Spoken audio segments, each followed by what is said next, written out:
اللہم صلی علی محمد و آل محمد۔ ڈیئر اسٹوڈنٹس، السلام علیکم۔ امید ہے آپ سب لوگ خیر و عافیت سے ہوں گے اور اپنے امتحانات کی بھرپور طریقے سے تیاری کر رہے ہوں گے۔ پہلا پیپر مطالعہ پاکستان کا ہے۔ سیشن کے دوران بھرپور طریقے سے اس کی تیاری کی گئی ہے۔ مجھے پورا یقین ہے کہ آپ لوگ اس پیپر کے لیے مکمل طور پر تیار ہیں۔ کل کے پیپر کے لیے کچھ اہم باتیں ہیں جو آپ نے یاد رکھنی ہیں تاکہ آپ اس پیپر میں اپنے مارکس جو ہیں وہ 100% لے سکیں۔ آپ کو بخوبی اس بات کا پتہ ہے کہ آپ کا یہ 50 نمبر کا پیپر ہے۔ 3 اس کے حصے ہیں۔ سب سے پہلا حصہ معروضی سوالات کا ہوتا ہے۔ اس میں 10 نمبر ہیں اور آپ نے 10 نمبر پورے لینے ہیں۔ پورے 10 نمبر آپ لوگ کیسے لیں گے؟ جب آپ لوگ بھرپور طریقے سے بک کی ٹیکسٹ بک ریڈنگ جو ہے اس کو فوکس کریں گے۔ ٹیکسٹ بک ریڈنگ کے 2-3 فوائد ہیں۔ مثال کے طور پر آپ کا MCQ کوئی غلط نہیں ہوگا، پھر پہلے سیکشن میں آپ پورے نمبر لے سکیں گے، اور پھر ایکسرسائز کے علاوہ جو سوالات ہوتے ہیں جو ٹاپک کے اندر سے آتے ہیں بعض اوقات، اگر آپ کی ٹیکسٹ بک ریڈنگ ہوگی تو آپ ان سوالات کو اس وقت اچھے طریقے سے حل کر لیں گے۔ تو جتنے بھی اہم واقعات ہیں، جتنی بھی اہم تاریخیں ہیں، ان کو آپ لوگوں نے دوبارہ سے دیکھ لینا ہے۔ سیکشن بے کی طرف جب ہم جاتے ہیں، ہمارا 25 نمبروں کا یہ سیکشن ہوتا ہے۔ 7 سوالات ہوتے ہیں، 5 کو آپ نے حل کرنا ہوتا ہے۔ 5 نمبر کا ہر سوال ہوتا ہے۔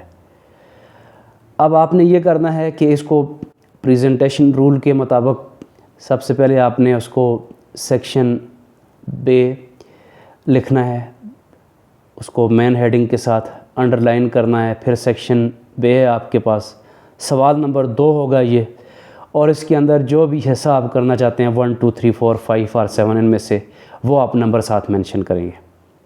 یاد رہے کہ جو سوال آپ کو صحیح اچھے سے آ رہا ہے وہ آپ نے پہلے اٹیمپٹ کرنا ہے۔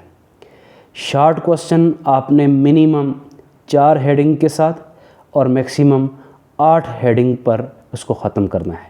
اس کا سٹارٹ اگر ڈیفینیشن ہے تو آپ اس کو انورٹڈ کاماز کے اندر لکھیں گے، اور اگر ڈیفینیشن والا سوال نہیں ہے تو آپ نے اس کا پس منظر دینا ہے مختصر سا، پھر اس کی ہیڈنگز باقی دیں گے، مین ہیڈنگز، سب ہیڈنگ کا خیال رکھنا ہے، ایٹ دی اینڈ آپ نے اس کا کنکلوژن لکھنا ہے۔ جب آپ کا سیکشن بی کمپلیٹ ہو جائے گا تو آپ سیکشن جیم کی طرف پڑھتے ہیں۔ 15 نمبر کا آپ کا یہ سیکشن ہے۔ 3 سوالات پیپر میں موجود ہوں گے، آپ نے ان میں سے کوئی بھی 2 حل کرنے ہیں۔ آپ نے منیمم 15 ہیڈنگز بنانی ہیں ایک لانگ کوسچنس کی، اور سب سے ضروری بات جو ہے وہ آپ نے اس کا فلو چارٹ بنانا ہے، یعنی اس کا خاکہ بنانا ہے، یا آؤٹ لائن اس کو آپ کہتے ہیں، وہ بناتے ہوتے ہیں۔ تو ایک پورے پیج پر آپ کا یہ اس کا فلو چارٹ آ جائے گا۔ اس طریقے سے آپ کا ایک بہترین پیپر ہو جائے گا۔ ڈیئر اسٹوڈنٹس، آپ کی جو بک ہے یہ 11 چیپٹرز پر مشتمل ہیں۔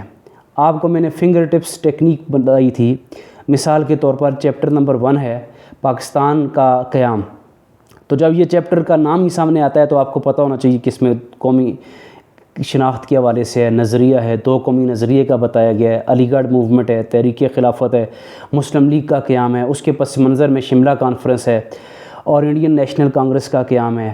پھر اس کے بعد آپ کے پاس لاہور ریزولوشن آ جاتی ہے، پھر اس کے بعد کرپس مشن آپ کے پاس ہے، الیکشنز ہیں اس کے بعد آپ کے پاس، پھر 3 جون پلان ہے۔